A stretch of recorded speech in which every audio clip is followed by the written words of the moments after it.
Benji Xavier is an influencer who has become very well known lately for all of his weight loss recipes. Not only has he lost a significant amount of weight, but he's been able to keep it off. And the idea behind all of his recipes is that weight loss should be sustainable. So I am going to be reviewing his cookbook this week to see if the recipes that he provides are something that actually could be part of a sustainable, healthy diet. We will be judging Benji's cookbook on a few different topics. 1, of course, do the recipes actually taste good?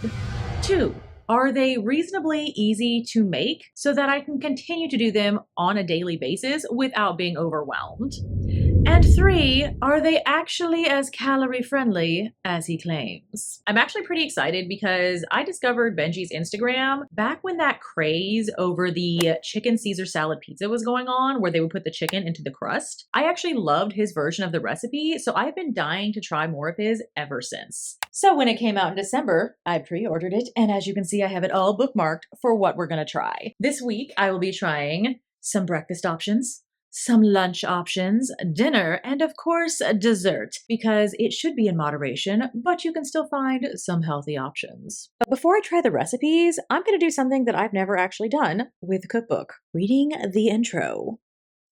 That was definitely one of the better cookbook intros that I have read. I do feel like if you are at a point where you are just starting off trying to lose weight, or where you feel like you've only done crash diets and don't really know how to do something in a way that will last long term, I would highly recommend thoroughly reading through that entire part. Not only does he talk about his journey, but he talks about basically everything that he did wrong along the way before he actually figured out how to do things sustainably. The reason that he called this cookbook the Rebel Diet is basically because he doesn't embrace the idea that you have to cut out any food groups, and he doesn't demonize food, which I love because food is just food. It's fuel for your body. He wants to go about things in a way where you can have whatever you want, in moderation, of course, but he makes those recipes to be similar options that are healthier, that are a little bit more nutrient dense, as well as being stuff that takes longer to digest so you feel fuller. So I'm actually really excited to try out these recipes, and I think that we are going to start with breakfast.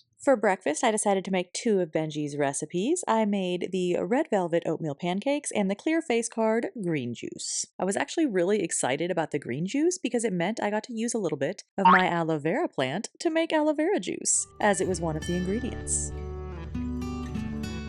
I initially thought this was a smoothie rather than juice. I have never done juicing, but I was determined to make it happen, so I tried to blend everything up. So I had to go in 2 spurts because there was so much my blender got stuffed. And now it's kind of making a questionable smoking smell, so I'm trying to give the poor thing a break before I finish blending it, and then I'm gonna strain it. So far it's not quite as green as the one in his picture, but I'm thinking maybe he just had more cilantro than I do. Both the juice and the pancake recipes were pretty straightforward in that you just chunk all of the ingredients in either a blender or a food processor and go to town, so it's really simple.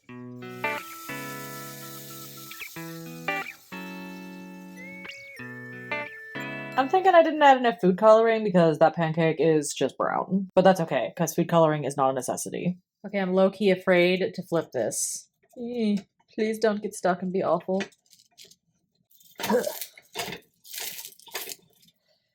Hopes and prayers!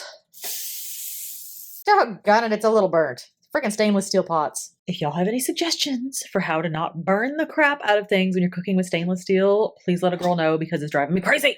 And here's the final result. We definitely have pancakes, and we have some very green juice. I am so excited to try these. I know they look a little scorchy, courtesy of the stainless steel pot, but you can never go wrong with breakfast. Even if it is technically the middle of the evening when I'm filming this, don't care, it's always delicious. Now, I did forget the pinch of salt in the batter, so if they are ever so slightly bland, that's on me. But Benji recommended serving them with plain vanilla non-fat Greek yogurt, so I put that in between the pancakes. He also recommended a low-calorie or sugar-free syrup. In my case, I chose strawberry, which is a sugar-free low-calorie syrup. I have to open it. I do tend to stick with sugar-free as my syrup option, simply because my favorite way to have pancakes, waffles, and French toast is completely drowned in syrup. And if I do that with regular syrup, I would have to be getting rolled out this door, because that's a lot of calories.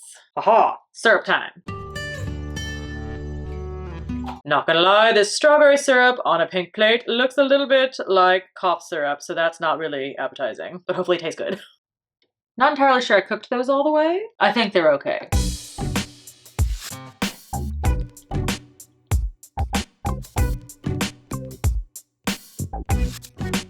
I'm gonna switch to my regular sugar-free syrup because as it turns out, the strawberry one actually did taste like cough syrup, and I don't want to count his pancakes against him because I used apparently disgusting syrup.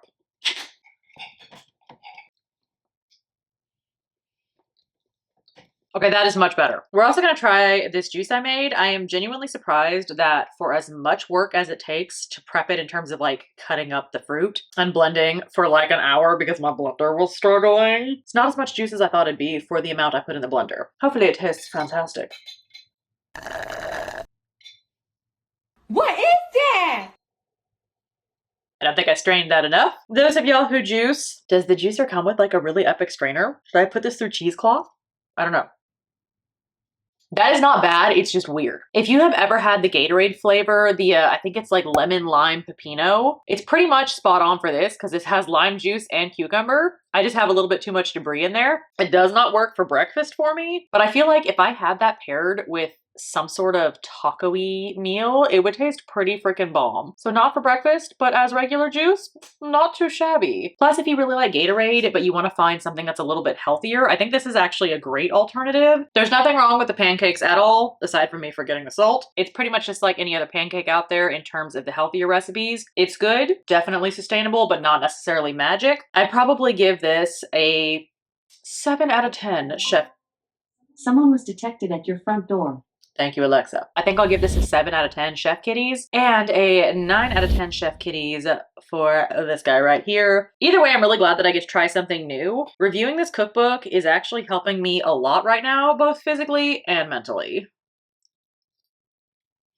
So for those of you wondering why I need a distraction right now, allow me to explain. I have been doing better in the last few months with trying to get my portion sizes under control and not eating myself silly on most desserts. I'm definitely still working on that part, but it has gotten much, much better. The only thing that has really been sneaking up on me is the difficulty that I've been having with cooking. I'm still trying to make it a habit, but I feel like to some extent, I'm having trouble reprioritizing in my brain to actually be like, okay, you have to pay attention to what you're putting in your body. That's like the #1 most important thing if you want to be healthy. Somehow my brain keeps reprioritizing literally everything else in front of it, and I can't seem to get the habits in place to cook regularly because of it. It kind of came to a hilt in the last few weeks because tragedy basically struck our household. Those of you guys who have been watching this channel for a while know that we have 3 little fur babies. We have my cantankerous young one over here, Miss Beto, who is currently throwing a tail-flicking temper tantrum because she's not getting attention in the way she wants. And we have our 2 cream and orange kitties that are my senior babies that have basically been my shadows for the last 5 and 6 years. They are on top of me or glued to my hip literally every second that I am home. And if I have to get up and walk somewhere, usually one of them is either following me or screaming at me to get back there and pet them. And their names are Mittens and Ray Liotta, also known as Noogie. In one freaking weekend,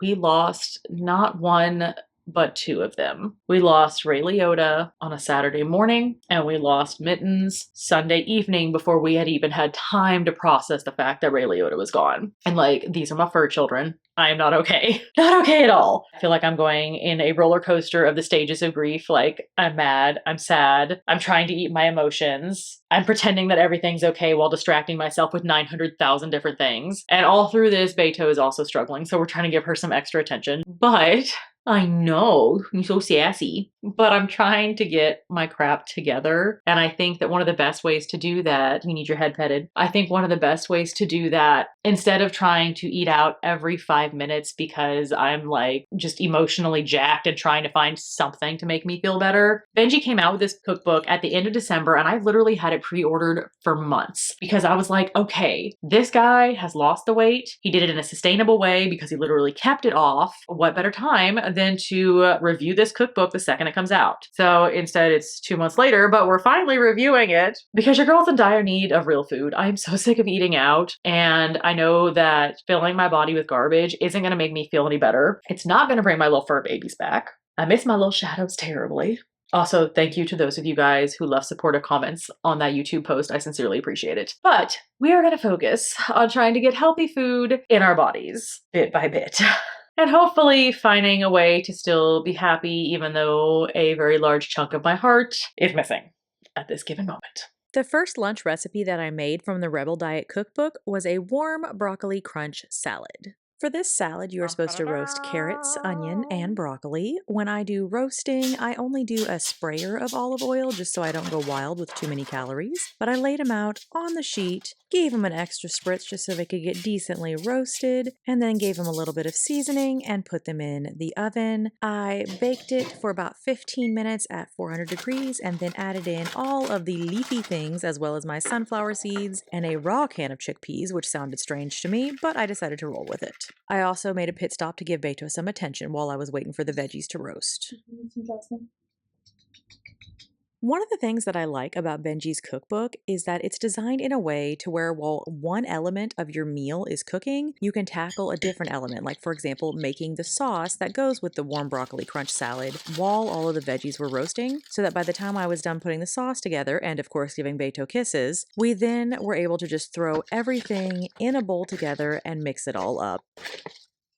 I'm actually really excited to try this simply because in the little blurb with the recipe, he had mentioned that warm salads were kind of a game changer for him when he started trying to lose weight. I've never actually had a warm salad unless you actually count the chicken on top as the warm part. But with this, the veggies themselves are actually warm. I'm also slightly skeptical simply because the only seasonings were literally salt and pepper. Like there wasn't even garlic and onion powder.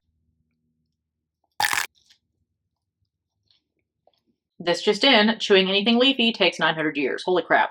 In terms of the leafy greens in there, I think the spring mix is a little bit too bitter for me. Personally, I think I like things better with spinach, but that's definitely very much taste preference. The garlic hummus dressing actually carries a lot of the weight in terms of flavor. So now I understand why he did not add any garlic to the veggies themselves, because honestly, the garlic hummus does go a long way. He also mentioned that if you want to make this a full meal rather than like a side salad, you just add chicken on top. The one thing I don't like is that the chickpeas are literally just rinsed, drained, and thrown in. I think it would be a lot better if those were either roasted with the veggies or throw them in the air fryer, because you can get a much better texture. Because all I have right now texture-wise is just a lot of chewing. I'm like, I need a little crunch, and the sunflower seeds aren't doing enough to make that happen. I'm actually going to make some chicken in my air fryer and add it and see how that does with everything together. I usually use the Real Good brand. Honestly, I feel like they do a good job of having better quality chicken. There's not a bunch of like questionable stuff added. And these are just chicken breast chunks with a little garlic parmesan seasoning.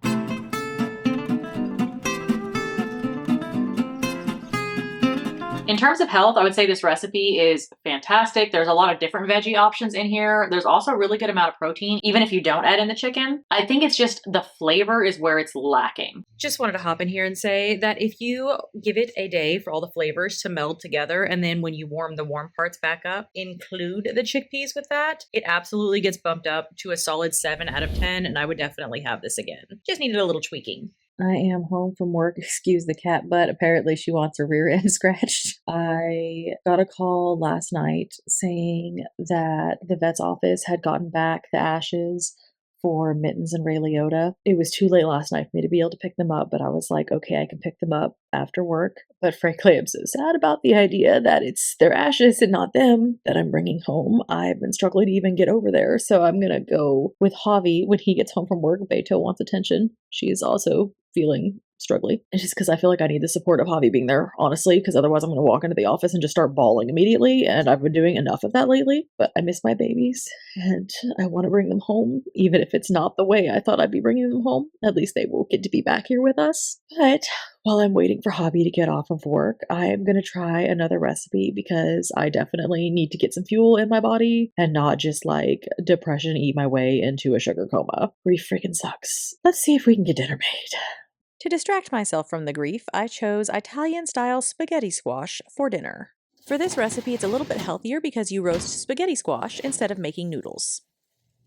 Pro tip, if you want to get your spaghetti squash done but don't want to deal with all the fancy pants oven stuff, or you're trying to cut back on any oil that's required for roasting, literally go stabby stabby McGee on that spaghetti squash with a fork and then throw it in your microwave for like 5 minutes. If you can put a fork through it easy afterwards, you're good. But do not forget the fork part, otherwise it will explode all over your entire microwave. You can take advantage of the time that's needed to cook the squash by making the sauce. For Benji's sauce, it was pretty straightforward. You've got your tomato paste, your onions, your garlic. I never have too much garlic. And just a dollop of red pepper flakes because I'm afraid of spice. You just cook your onions till they're nice and soft, and then you add your beef. Or turkey, depending on what you want to use. So when I went to go see my specialist about my hypermobility issues, one of the things that she recommended changing about my diet is if I do meat, do specifically organic grass-fed meat. And I gotta say, this is my first time ever buying organic meat because the price generally makes me die inside. But as it turns out, Aldi has some good deals. But oh my gosh, organic meat even cooks different. Like, it's smooth when I'm trying to break it apart. It almost glides, not in like a greasy way, but in a like, I don't have to have war with this food I'm cooking kind of way. I didn't realize it was that different. What the heck? This one was also a pretty straightforward recipe, nothing excessively complicated. Once you're done cooking the meat, you add your crushed tomatoes and, of course, your spices. Then, of course, you go and give the cat some more attention while everything's cooking. Not gonna lie, seeing Beto there making biscuits really did kind of make me tear up because she's picked up some of the habits of our 2 babies that passed away. Mittens in particular used to be obsessed with making biscuits and would do it all the time. It is done, it is put together, and I am ready to taste test. If you make this at home, once you get all the spaghetti squash out of the skin, oh my gosh, don't forget to drain it. He either did not have that as the recipe, or I just completely missed it. But spaghetti squash gets a little watery once it's actually out of the little squash holder skin thing. It's a great wording there, Heather. You seem to have a very firm grasp of the English language. But it's a little bit watery now, so hopefully that didn't mess up the flavor too much. I am kind of just in the mode of I don't care to eat at a table right now. I just want to be a gremlin in my blankets on the couch.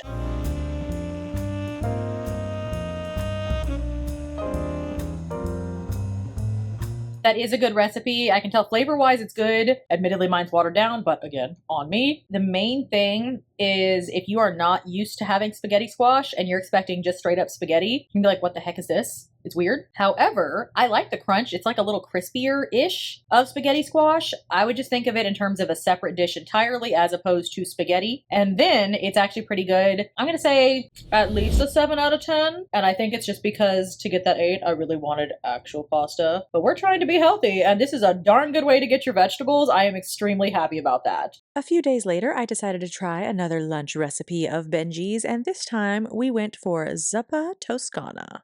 My version was not as healthy because I could not find turkey sausage anywhere, so I had to use pork sausage, which honestly I love but don't have very often. You also cook some turkey bacon, which I was skeptical about. I have never been a fan of turkey bacon, so we will see if this is still good. After cooking the meats and, cringing over the 8,000 burns from the bacon, I then cooked all of the onions in the leftover grease. I do think there was more grease than intended, so I would highly recommend draining some of it before cooking your onions if you do this at home. After cooking all week, my kitchen was starting to look absolutely terrifying because I hadn't had time to do dishes, so I was really, really glad that this recipe only required 1 pot. After you add your potatoes and your seasonings, you add your broth, and then you cook it down and add things at the end. The potatoes are officially boiled and done. It is time to add our cornstarch and water, which is, in case you didn't know, how you thicken things, especially if you are making something in the vicinity of soup. And then I'm going to switch it to a bigger pot, get it to come to a simmer, add all the meat back in, and the scary part, the kale. While I was really concerned about how it was going to taste, I gotta say the splash of green that the kale adds to that soup looks quite nice. It smells like heaven. The fact that there is kale and turkey bacon in there and I'm not cringing, miracle. I will say, I think the pork sausage instead of the turkey sausage did actually help a little bit in terms of flavor, but oh my gosh, this is actually freaking delicious. I have found a new way to eat vegetables and a new way to eat turkey bacon, and I am going to try this with turkey sausage if I can ever find some. But either way, this is definitely my new go-to hot soup on those disgusting cold months. I'm going to give this a 10 out of 10. If you get the cookbook, I would highly recommend trying this recipe. The last recipe I decided to try out was, of course, for dessert, and I decided to make a Greek yogurt cheesecake with raspberry sauce. For the crust, first you need to throw your oats in the food processor. So I've got my egg white, my honey, and my rolled oats, and we're supposed to mix it up to make a dough. I was a little bit skeptical about honey being sufficient enough to use as a sweetener for the dough, but I will say it came together quite nicely, and then I threw it in the fridge while I was preparing the rest of the filling. Once I got the filling added into my pan, I was able to get everything in the oven, and while that was baking, I decided to start on my raspberry sauce. So when baking a recipe, it's usually a wise idea to not misread and forget the baking powder. I'm not sure if this cheesecake is going to rise. Hopefully it will still go okay.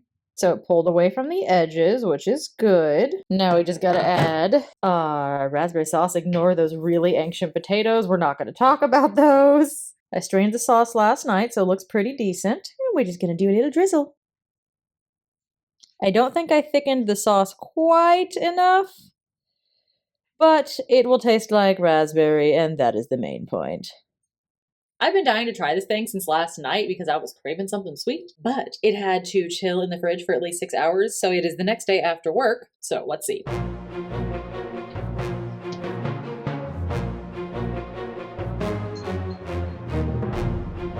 I was hoping that the cream cheese was going to kind of save it all. The texture is fine. It is a little dense because of the forgotten ingredient. It's actually still like smooth and creamy. The problem is the flavor of the Greek yogurt is so freaking strong. I'm not even getting the like creamy cream cheese part, and the raspberry is incredibly tart. The honey in the sauce for the raspberry just was not enough to cover how tart it was. I think if you put some sort of topping on this that is like super, super sweet and strongly flavored, it's passable. But when you've had good cheesecake, it's really hard to compare to this. Now, I know Benji kind of takes the approach of, I want to have what I want, make everything a little bit healthier. Overall, Benji's recipes are good about not sacrificing on flavor. This particular cheesecake, unfortunately, did not quite pass muster. Mustard?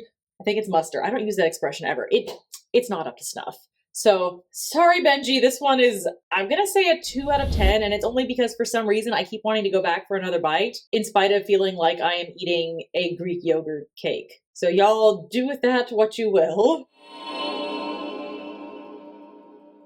Now, in order to make the decision of whether or not it's worth it, if you recall, we had 3 questions that we were going to answer about this cookbook. The first one being, are the recipes good? And with the exception of that cheesecake, absolutely, those were pretty freaking fantastic. The cookbook actually has a really good balance between taking what you would call your normal recipes and making them healthier, and then having healthy but standalone recipes. So for anybody who's trying to lose weight, I feel like it's a really good transition piece where you can not only get a lot of extra veggies because he did a really good job of making those part of the meals instead of just like a standalone side, but you can gradually make what you're used to that's healthier and then kind of transition into the standalone recipes when you're feeling a little braver with some new flavor profiles, or you just want to try something new. For me, I think that part is the biggest blessing because I tend to take a slightly different approach. Like, yes, I absolutely love sometimes just having, say, like a healthier version of pizza or a healthier version of spaghetti. Sometimes I personally really like to just make sure that I have the calories saved so I can have the thing that I really want with all of the epic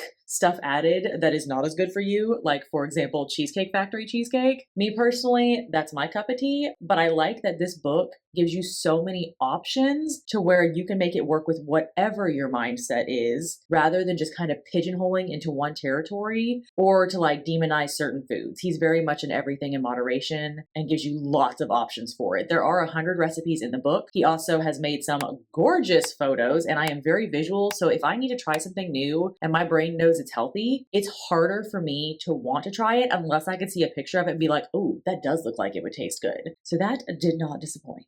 The second thing I wanted to find out is, are these recipes easy to make, or is it something that's going to be like a 57-point process where I'm exhausted by the end and never want to cook again? I will say, anytime you make a recipe for the first time, it's definitely going to take longer. But for the most part, everything that I've seen in the cookbook is somewhere in the I would say 15 to 30 minutes start to finish range for the meals. And most of it is prep time is like 10 to 15 minutes. The faster you get at your prep, the easier that is. He does a really good job of making sure that there aren't a bunch of unnecessary steps without sacrificing flavor. And I think that is a huge selling point for me. Let's be honest. Half of us, the reason we go out to eat all the time is because we are so tired and don't have the time to cook our food. So this cookbook made it a whole lot easier to not have that excuse because they don't take that long to make and they're healthy. Speaking of healthy, that is, of course, the third question we were going to answer, and that is, are the recipes calorie friendly or basically healthy? Absolutely. They are jam-packed with veggies, and one of the things that I really appreciate is that Benji took the time to put in not only a calorie count with the servings for each recipe, but he also has the macros. So you're going to get your amount of fats, carbs, and proteins, and depending on how you're focusing your diet, this is something that can come in so handy when you're trying things out versus having to calculate everything brand new for yourself. I was also pleasantly surprised to find that all of the recipes that I have seen so far are under 500 calories for what he would consider a normal portion size. And I feel like those portion sizes are sufficient. And some of the lighter calorie ones were the cheesecake and the juice, of course, since they were both like side drink and dessert. I was actually pretty impressed with the cheesecake in terms of calories. That one is only 96 calories. So if you can get used to, say, like the kind of strong Greek yogurt flavor, I actually do think that that would be a very good thing in terms of getting your fix. Because as someone who's obsessed with the Cheesecake Factory, their freaking slices of cheesecake are over 1,000 calories. So like 96 versus 1,000. I think I just need to get a little more used to Greek yogurt. Definitely good options in terms of being calorie friendly and still healthy. So is this cookbook worth the money, the $30? It's fairly priced in terms of the cookbook market, and honestly, I do feel like the value that Benji has provided in this book is fabulous. So yes, and if it's something you want to purchase, I do have a link in the description box, so check that out. Now, for those of you that did stick around this long, first of all, let me just say thank you. This is the first time I've ever reviewed a cookbook. So for those of you who really do want to know more about certain things in terms of cooking before you buy them, if there's anything that you either really enjoyed that I put in this video or that you feel like I left out and you would like to know more of in future cookbook reviews, please leave a kind comment below and let me know because I want to make sure that I'm putting out stuff that is helpful to you guys as well. Thank you guys for sticking around this week and giving me a reason to post when honestly I just kind of wanted to curl up on my couch and be sad. And instead, thanks to you beautiful people, I have some much healthier food in my body now and I'm feeling a little bit better, though I'm definitely still missing my babies because duh. But otherwise, I will see you lovely, lovely humans next time. Bye bye. You okay? Oh, I love you.